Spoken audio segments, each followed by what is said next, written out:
Hello hello students. मेरा नाम है अरुण शर्मा और आप सभी का अरुण कोचिंग क्लासेस में बहुत बहुत स्वागत है। आज मैं आपको अमेंडेड कैश बुक कैसे बनाई जाती है और उसके बाद बीआरएस को कैसे प्रिपेयर किया जाता है, ये टॉपिक आज हम इस लेक्चर में पढ़ेंगे। सो आइए स्टार्ट करते हैं। So this is another way of preparing BRS bank reconciliation statement. So in this,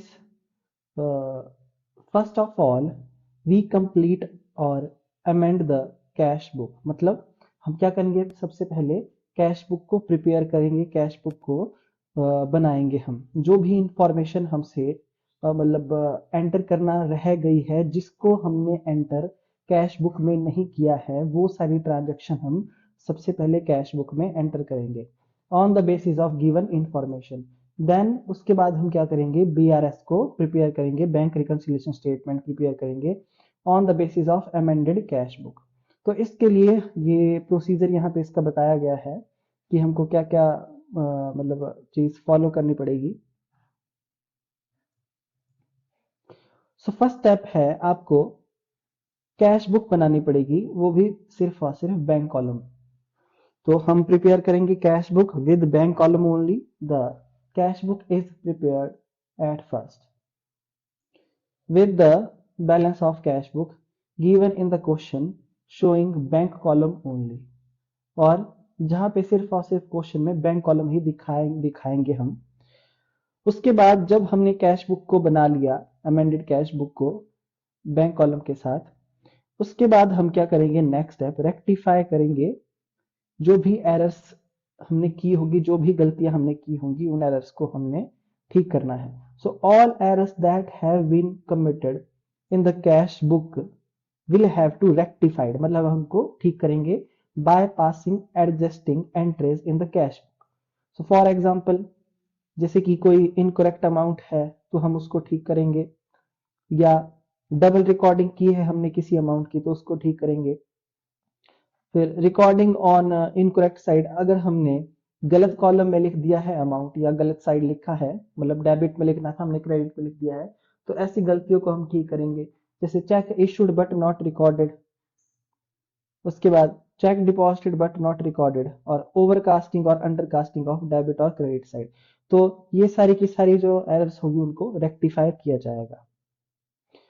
उसके बाद थर्ड स्टेप क्या होगा, opposite treatment to items given by bank in passbook. Opposite treatment to items given by bank in passbook. So this must be studied in two prospectives when the items are debited और credited. देखिए ध्यान से इसको पढ़ेंगे हम कि any amount credited by bank in the passbook, जो amount bank ने पासबुक में क्रेडिट किया होगा उसको हम क्या करेंगे, कैश बुक में डेबिट करेंगे। जैसे for example interest allow by bank, तो बैंक ने इंटरेस्ट अलाउ किया है, तो मतलब आप समझ रहे हैं कि पासबुक में इसको क्रेडिट किया होगा बैंक ने, पर हम कैश बुक में इसको डेबिट करेंगे क्योंकि डेबिट साइड जो है कैश बुक की वो रिसीट साइड होती है। नेक्स्ट, इंटरेस्ट और डिविडेंड बैंक ने कलेक्ट किया है तो इसको भी कैश बुक में डेबिट किया जाएगा। और amount directly deposited bye debtors, तो बैंक अकाउंट में जमा करवाया पैसा तो उसको हम कैश बुक में डेबिट करेंगे क्योंकि डेबिट साइड रिसीट साइड होती है। उसके बाद any amount debited by bank, अगर बैंक ने पासबुक में कोई अमाउंट डेबिट किया है तो उसको कैश बुक में हम क्रेडिट करेंगे। जैसे interest charge by bank on overdraft, so इसको हम कैश बुक में क्रेडिट करेंगे।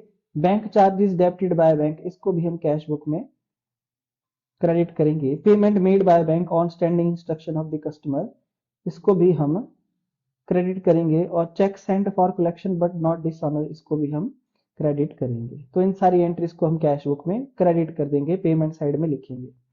उसके बाद हम क्या करेंगे कि जब हमने कैश बुक में एंट्री पास कर दी है तो उसके बाद उसको बैलेंस किया जाएगा कैश बुक को, और उसके बाद जो है कैश बुक को बैलेंस करने के बाद बीआरएस को फॉर्मुलेट किया जाएगा, बीआरएस को बनाया जाएगा। ये लास्ट स्टेप है। आफ्टर ऑल अबव स्टेप, जो पहले 3 स्टेप को करने के बाद cash book is then balanced, cash book को बैलेंस किया जाएगा and bank reconciliation statement is prepared by taking new balance of cash book. जो भी कैश बुक का नया बैलेंस आएगा उसके थ्रू हम क्या करेंगे, उसके थ्रू हम बीआरएस को बनाएंगे। मतलब जो फर्स्ट पॉइंट होगा वो होगा balance as per cash book. जो भी bank balance as per cash book होगा वो हमारा स्टार्टिंग पॉइंट होगा बीआरएस का। कुछ बातें यहाँ पे ध्यान देने वाली हैं क्या, it should be noted that following items must not be recorded in amended cash book. The cash amended cash book में जो कैश बुक अभी हमने बनाई उसमें कौन कौन से आइटम्स नहीं आएंगी। जैसे पहली, check issued but not presented for payment in the bank. तो ये वाली ट्रांजैक्शन हम अमेंडेड कैश बुक में नहीं लिखेंगे। क्यों? क्योंकि ये ट्रांजैक्शन कैश बुक में ऑलरेडी हमने पास कर दी थी। तो चेक इशू किया है कैश बुक में पहले से रिकॉर्ड कर दिया है हमने, तो इसको हम कैश बुक में नहीं लिखेंगे। Check deposited into bank but not credited by bank, ये वाली ट्रांजैक्शन भी नहीं आएगी। Any wrong entry in passbook, passbook में कोई गलत एंट्री पास की होगी तो वो भी हम कैश बुक में रिकॉर्ड नहीं करेंगे। और the above items will be recorded in BRS. तो ये जो आइटम्स हैं आपकी, ये जो 3 आइटम्स, ये बीआरएस में हम रिकॉर्ड करेंगे, इसको हम कैश बुक में रिकॉर्ड नहीं करेंगे। तो ये जो है अमेंडेड कैश बुक की थ्योरी है और इसके स्टेप इसको बनाने के मैंने आपको बता दिए। अब हम इसका एक क्वेश्चन करेंगे स्टूडेंट्स। सो आइए देखते हैं। सो यहाँ लिखा है preparation of amended cash book and bank reconciliation statement. So students first of all देखिए मैंने ये क्वेश्चन पहले से करके रखा है। मैं आपको बता देता हूँ कि इसको कैसे किया जाएगा। फर्स्ट ऑफ ऑल हम क्या करेंगे, हम अमेंडेड कैश बुक को प्रिपेयर करेंगे। सबसे पहले हम यहाँ पे ऐसे फॉर्मेट बना देंगे। हम लिखेंगे amended cash book bank column only as on 30 June 2018, date particular ledger folio amount, date particular ledger folio amount. ये जो है हमारी ये डेबिट साइड है और ये वाली जो साइड है हमारी ये क्रेडिट साइड है।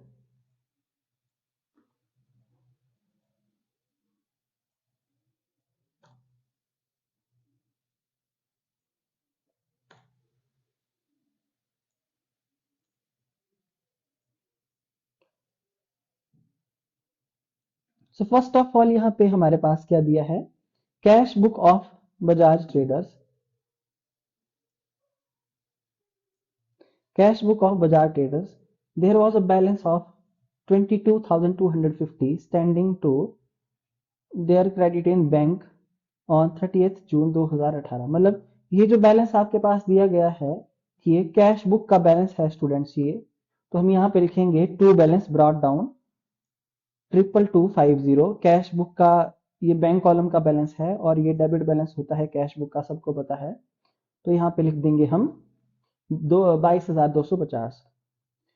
उसके बाद यहाँ पे कुछ बातें और दी गई हैं।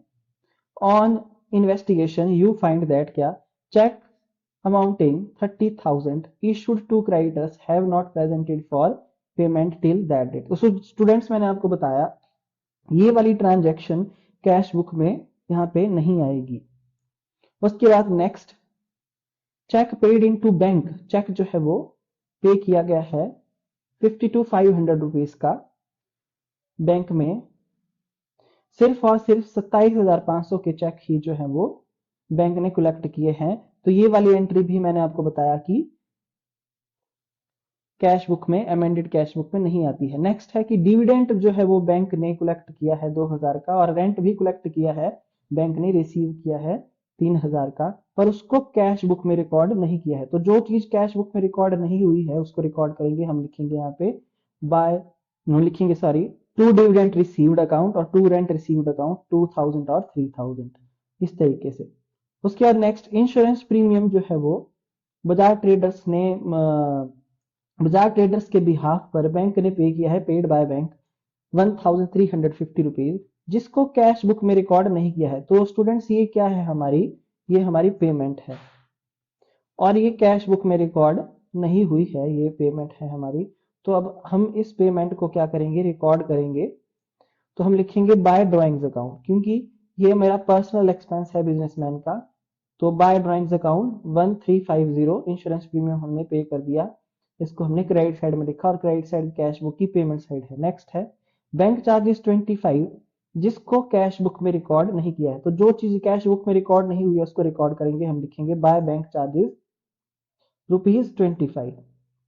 उसके बाद नेक्स्ट यहाँ पे लिखा गया है कि कैश बुक की पेमेंट साइड अंडर कास्ट है, मतलब कोई एंट्री हमने पास नहीं की होगी और वो किस वजह से अंडर कास्ट है ये यहाँ पे दिया नहीं गया है, तो हम क्या करेंगे, सस्पेंस अकाउंट को हम क्या करेंगे, क्रेडिट साइड में लिखेंगे बाय सस्पेंस अकाउंट 25 रुपीज, यहाँ पे हम लिख देंगे 25 रुपीज। और साथ में स्टूडेंट्स ये बैंक चार्जेस की एंट्री मैंने आपको बता दी कि बैंक चार्जेस भी यहाँ पे हम क्रेडिट में लिखेंगे, बैंक चार्जेस, सॉरी मैंने ये आगे पीछे एंट्रीज पास कर दी होगी। तो यहाँ पे पहले आप ये सस्पेंस अकाउंट की एंट्री मैं आपको समझा देता हूँ फिर से, कि यहाँ पे ये लिखा गया है कि पेमेंट साइड जो है वो पेमेंट साइड कैश बुक की अंडर कास्ट है, तो 25 रुपीज हमने वहां पे लिख दिया। अच्छा, इससे पहले बैंक चार्जेस की ये 25 रुपीज की एंट्री है यहाँ पे, तो ये भी मैंने आपको बता दी, ये 25 रुपीज वाली एंट्री और ये सस्पेंस अकाउंट वाली ये क्रेडिट साइड में आ जाएगी। सस्पेंस अकाउंट मैंने क्यों लिखा मैंने आपको बता दिया, क्योंकि हमको रीजन पता नहीं है। तो जिस चीज का हमको पता नहीं है क्यों किस वजह से अंडरकास्ट है, तो हम उसको सस्पेंस अकाउंट में लिख देंगे by suspense account. Payment side credit side होती है, इसलिए बाय सस्पेंस अकाउंट मैंने लिखा है।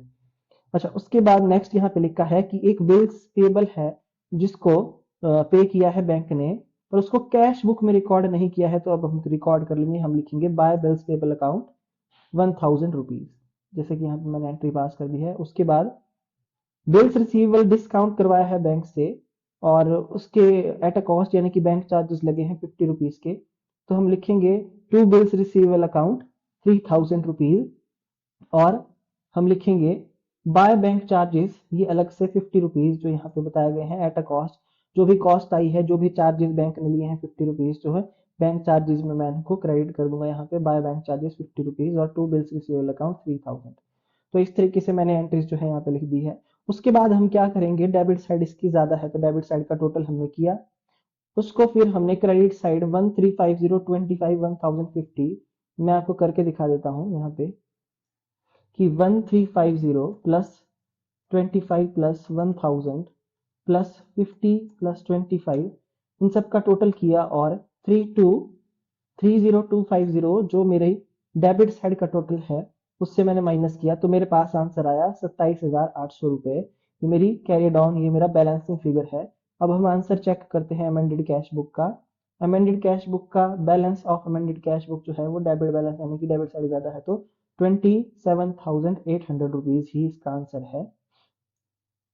तो मैंने इसका यहाँ पे टोटल कर दिया और टू बैलेंस ब्रॉट डाउन, मेरा ये बैलेंस जो है नया बैलेंस आ गया कैश बुक का। ये मेरी अमेंडेड कैश बुक मैंने प्रिपेयर स्टूडेंट्स कर ली है। अब उसके बाद अब हम क्या करेंगे स्टूडेंट्स, जो इसका नेक्स्ट स्टेप इसने बोला है कि हमको बैंक रिकंसिलिएशन स्टेटमेंट जो है वो प्रिपेयर करना है। तो जो एंट्रीज अभी मैंने पास कर दी हैं 3 से लेके 7 तक, ये सारी एंट्रीज बीआरएस में अब नहीं आएगी क्योंकि ये कैश बुक में भी रिकॉर्ड हमने कर ली है और ये जो एंट्री है हमने साथ साथ में ये एंट्री हमने कैश बुक में भी रिकॉर्ड कर ली है और यही एंट्री हमने पासबुक में भी रिकॉर्ड कर ली है। तो जो एंट्री अब हमने जैसे जो एंट्री हमने पासबुक में रिकॉर्ड नहीं की होगी, मतलब जो एंट्रीज पहली और दूसरी एंट्री ये दो एंट्रीज जो है वो बीआरएस में आएंगी, तो हम बीआरएस बनाएंगे जो मैंने ऑलरेडी बना दी है। यहाँ पे मैं आपको बता देता हूँ, ये मेरा क्वेश्चन है, क्वेश्चन नंबर 38। हम लिखेंगे bank reconciliation statement as on 30 June 2018।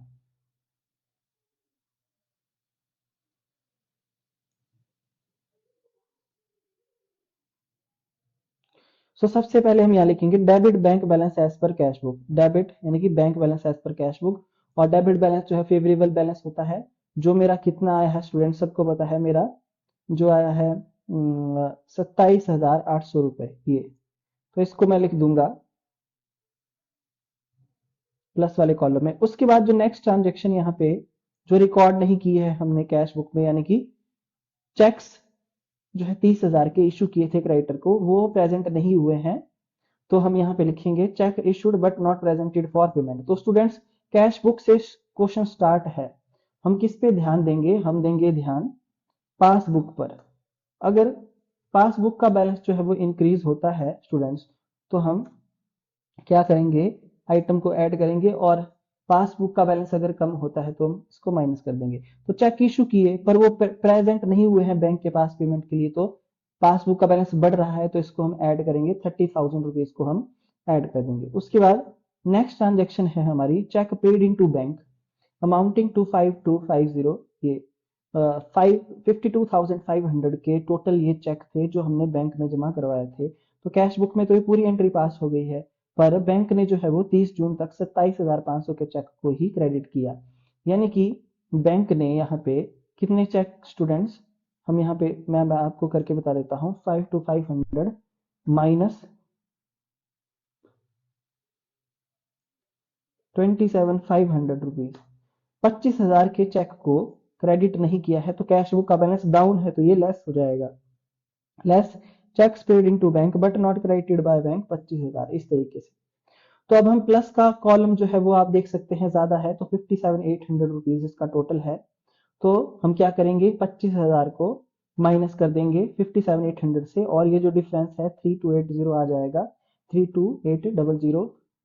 तो आप देख सकते हैं स्टूडेंट्स की प्लस वाला कॉलम ज्यादा है, तो इसका मतलब ये फेवरेबल कंडीशन है। और ये जो बैलेंस आ रहा है मेरा, ये मेरा क्रेडिट और फेवरेबल बैलेंस है पासबुक का। यहां मैं बैंक लिख देता हूं, favourable bank balance as per passbook, तो पासबुक के हिसाब से ये फेवरेबल बैलेंस है क्योंकि प्लस वाली साइड हमारी ज्यादा आ रही है। तो अब हम आंसर चेक कर लेते हैं, और इसका आंसर क्या है, इसका आंसर है balance as per passbook credit balance 32,800, और मेरा भी 32,800 यही आंसर है। और फिर इन दोनों कॉलम्स का टोटल कर देंगे जो बराबर हो जाएगा। सो इस तरीके से ये क्वेश्चन जो है होता है स्टूडेंट्स। फर्स्ट ऑफ ऑल इसमें क्या होता है, फर्स्ट ऑफ ऑल इसमें कैश बुक बनती है, जो एंट्रीज कैश बुक में रिकॉर्ड नहीं की गई है उसको रिकॉर्ड किया जाएगा, है ना। और उसके बाद जो एंट्रीज जो है हमने कैश बुक में रिकॉर्ड कर ली, और जो एंट्रीज अभी क्वेश्चन में बचती है, जैसे कि cheque issued but not presented for payment, और cheque deposited into bank but not credited by bank, मतलब जो एंट्री पासबुक में रिकॉर्ड नहीं हुई है उसको बीआरएस में हम रिकॉर्ड करेंगे। स्टूडेंट्स इसकी थ्योरी मैं आपको बता चुका हूं, तो इस तरीके से क्वेश्चन ये होता है।